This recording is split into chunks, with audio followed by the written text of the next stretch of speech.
هذه الحالة اللي تبين أمامكم قطو صغير عمره ما يتجاوز 4 أشهر.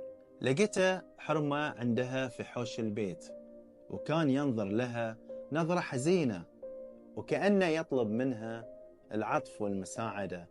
ولما دققت النظر شافت شيء يكسر الخاطر، يكسر القلب.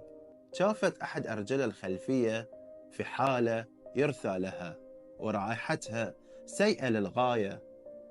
هذا القطو قطو شارع، ما تعرفه ولا تعرف إذا كان ودود أو ممكن يهجم عليها، لكن قلبها الكبير خلاها تستجمع الشجاعة وتشيل القطو وتحطه في صندوق وتوديه عيادة دون التفكير بالتكاليف.